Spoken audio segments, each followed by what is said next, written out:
Hello, I'm Paul Hartnoll from Orbital, and I'm going to give you a tour of my studio and especially my live rig as well.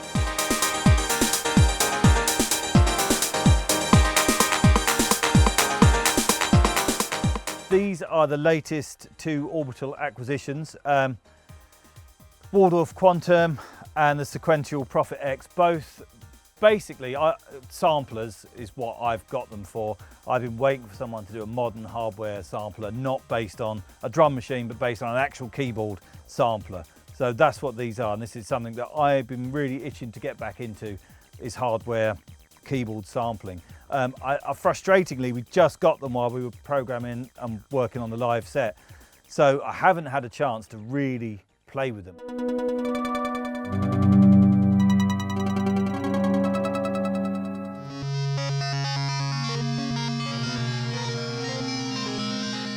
It can sound a bit like an old PPG, which I just tried recently on tour actually, and that's an amazing synth. It's a wavetable synth, it's a sampler. I think it's going to be great. Nice. This is very similar in lots of ways, but just someone else's take on a modern sampler. This is quite warm and fluffy. This is kind of quite sharp and surgical, I find. Crazy.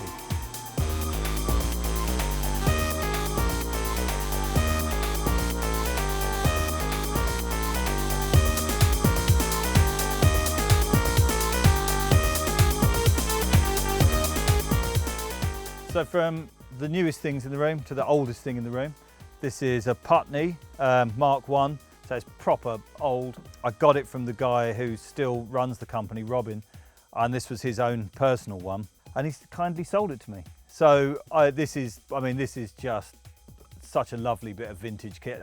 Modern stuff just doesn't sound like this. That's a great thing to have, you know, in your arsenal. And also, it's pretty much like having an old-fashioned sort of Joe Meek style channel strip, and you can just shove stuff through it, and it just has the biggest kind of mojo. You know, it just adds so much warmth to drums, vocals, anything, bass guitar. But you know, on its own, it's like the sound of Quatermass and the Pit. You know, so Tristram Carey was part of the team with this.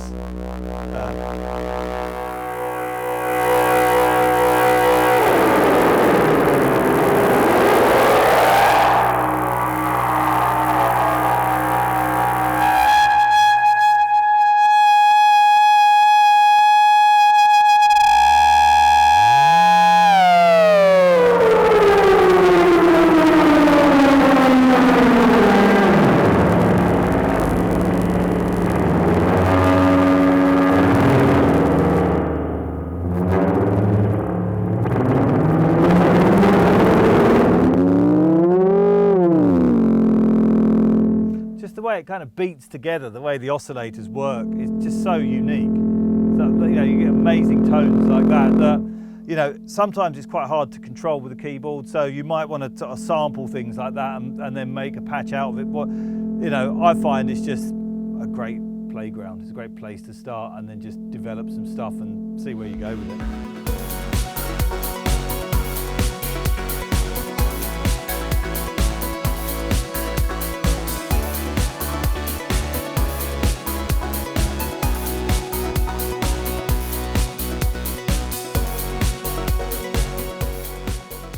This is probably one of the latest additions to the live set as a big synth, which has proven to be great fun, the Matrix Brute.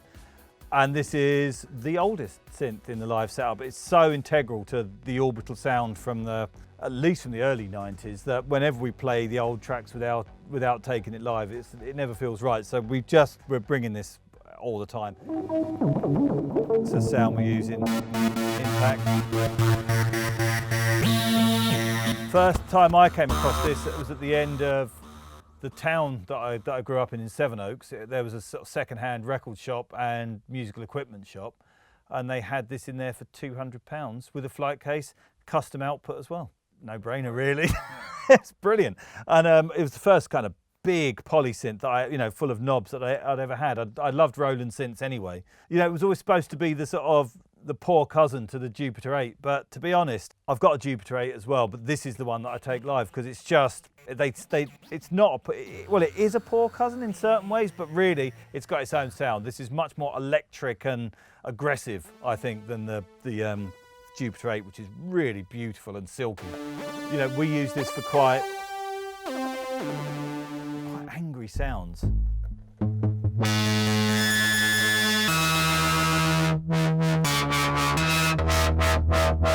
I use it for sounds like that a lot live. It kind of takes the space of sometimes lead stuff, but it's kind of like a rhythm guitarist in the band. It kind of does all this kind of aggressive, not the low bottom end. It's definitely the aggressive mid-range stuff. It's great. The oscillators have a really weird effect on each other, which is really good. So that just fading between the oscillators gives you so many different tones and sounds, you know.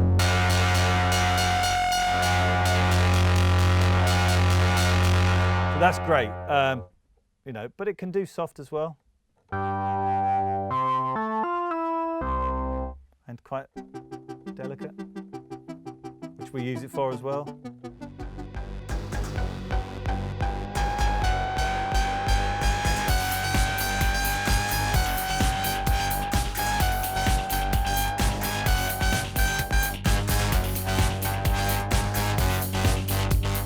These are the synths we use live, starting with this, the Sequential Prophet 6. Really good poly synth, but I use it as a mono synth as well. You know, it's a great all-rounder. For example, this is kind of how it sounds live. Yeah,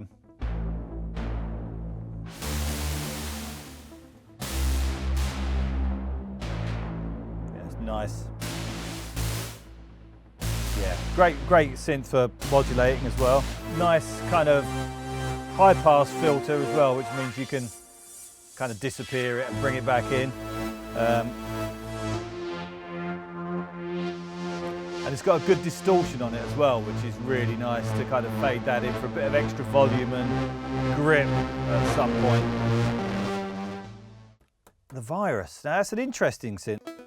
Things like this, and again with the effects, it's got a great sort of feedback on the delay. You can get really kind of quite messy with it.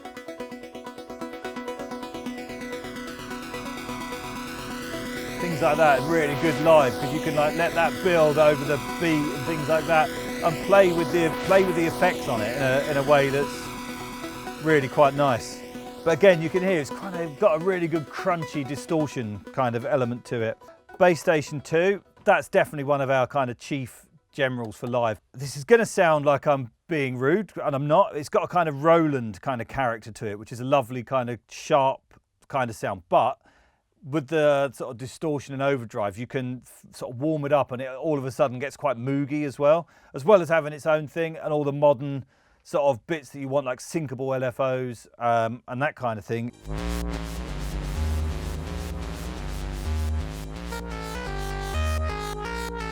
Again, syncable LFOs, so you've got,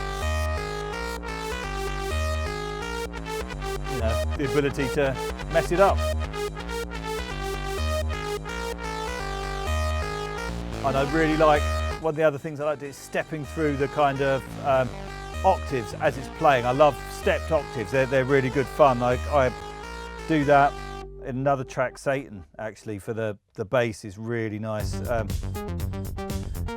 doing that.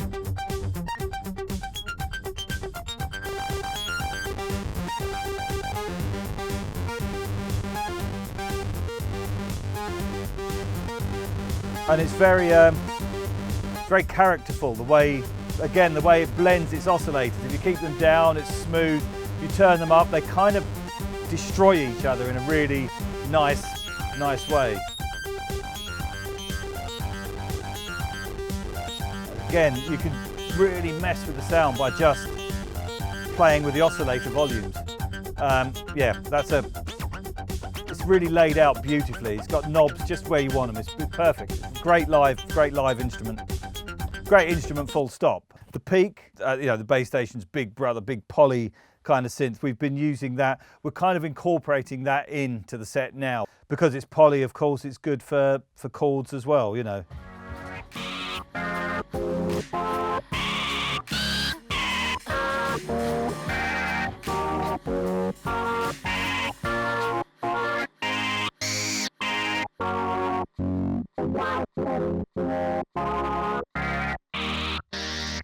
Again, it's another one of those ones that's got really good sort of overdrive and distortion stages all the way down. So you can get this really kind of hot, aggressive sound out of it if you want it.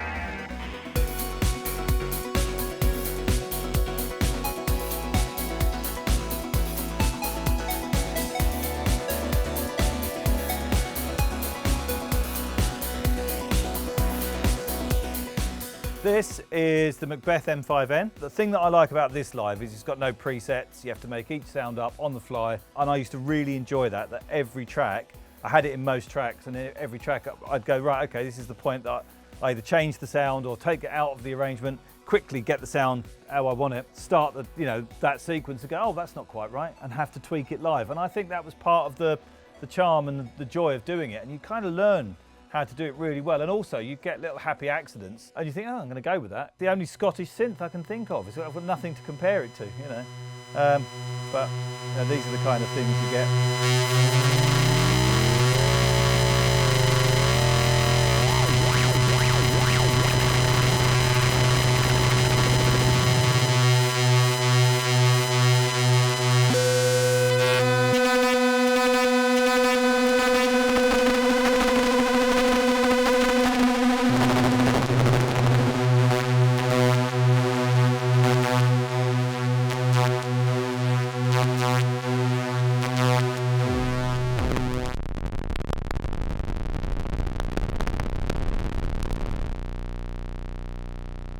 Yeah, it's quite smooth if you want it to be.